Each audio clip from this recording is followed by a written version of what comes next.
I'm Jeremy. I'm teaching this workshop on an introduction to programming via Python, which is a friendly, lovely language. I haven't really used this language at all before this spring, and now I decided I'm good enough to teach a workshop, and we'll find out if that's true. But it's a pretty simple language, and I am somewhat technologically inclined, but again, like not super experienced, but it's still pretty easy to pick up. Just a little note before we get started. When you leave, you won't know all of Python because it's very large. But I'm hoping that when you leave here, you should feel like you can start working with it and learning, and I've got a bunch of resources at the end to keep going, and it's great. And also the general concepts of programming, the strings, variable assignments, lists, and loops, and don't worry if you don't know what any of those terms mean yet, you will.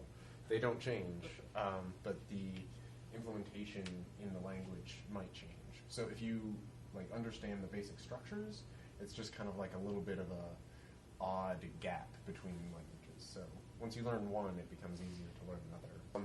But that's the basics of why Python is a very beginner-friendly language, because it does a lot of stuff for you, and it's a pretty high-level language, so you can learn kind of the fundamentals of how programming works without having to get into some of the really messy, ugly stuff. So it's really great, and it's also very widely supported. There's great community around it, and it kind of enforces really good programming practices. So Python is, the name Python comes from Monty Python's Flying Circus, and I don't know if anyone else gets this joke, but at the beginning of Monty Python, the original Monty Python's Flying Circus, Eric Idle would kind of stagger towards the front of the screen and go, "It's." So it's variable assignment. So what we're going to do now, if you all want to open your favorite browser, we're going to go to a site called Code Academy, which is an interactive learning tool, and we're going to go through one of their modules kind of as a group.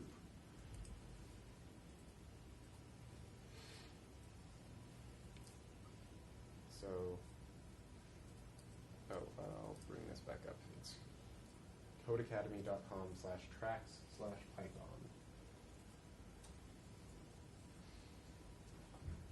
And we're going to start at number 2 because I don't have very much time, so I want to skip around a little bit. So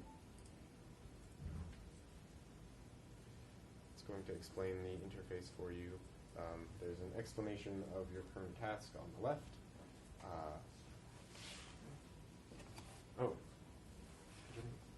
Everybody got the URL okay?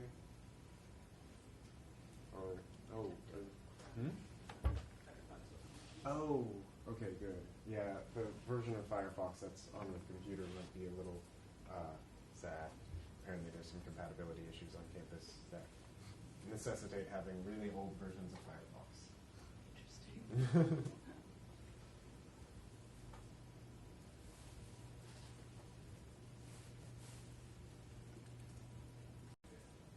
So I'm just going to kind of explain what's going on up here. So over here we have the instructions for what you currently are supposed to do. And here, this is the best part of Code Academy, they have basically a place to input your code that runs on their server, so you don't have to do any of the installation, which is great for me because sometimes the installation is a little bit weird because there's a bunch of different versions of Python and different libraries and stuff. But with here, you can just get going with the fun stuff, which is writing code.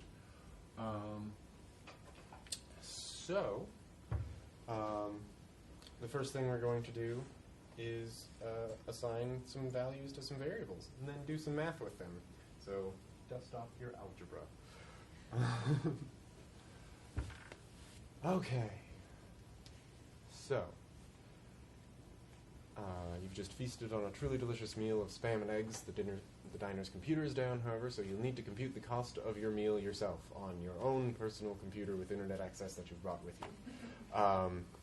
here's how it'll break down. You have a meal cost of $44.50, restaurant tax of 6.75%, and a tip of 15%. And you want to apply the tip to the overall cost of the meal, including tax, because you are nice to your server. So that is not the recommended tipping way on emilypost.com, just putting it out there. Okay, well, I felt really bad for a moment, like maybe I'm the only person that doesn't calculate. Oh, 20% pre-tax. Yeah. I just kind of throw some numbers together. But, so, okay, we're going to get to the basic variable assignment.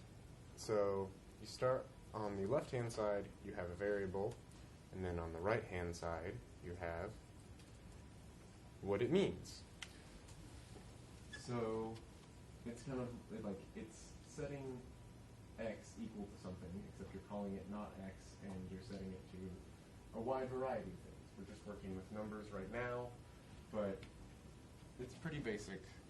So let's just save and submit the code. And it doesn't actually output anything because you've just assigned a variable. But we're going to do it again. So you want a variable for the tax percentage, which is 6.75%. So let's see, you want a variable tax and set it equal to the decimal value of 6.75%. So who's got some ideas on what that will look like? Katie? Tax equals 0.0067, or sorry, 0.067. That's exactly it. So does that make sense why that is? Okay. So 0.067. Okay. Pretty simple. Save and submit. We've done it.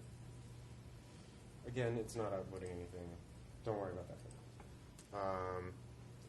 So you're going to leave a 15% after-tax tip because that's the alternative Python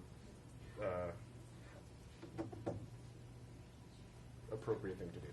Anyway, so we want to set tip equal to 15%. Again, it's pretty simple, but any ideas what tip is going to be? 1.5. Excellent. Okay. So we're just assigning some variables, and if you've programmed in other languages, you might notice that you don't have to tell Python what the variable is. It just kind of figures it out by what you tell it to set the variable equal to. So now we have our variables, and we would like to perform some calculations. So these are kind of the two basic elements of programming. You have variables that you assign stuff to, and then you do stuff with the variables. And what programs do is they just take a bunch of different variables and do different stuff with them in increasingly complex ways. And sometimes you use the variables to make more variables.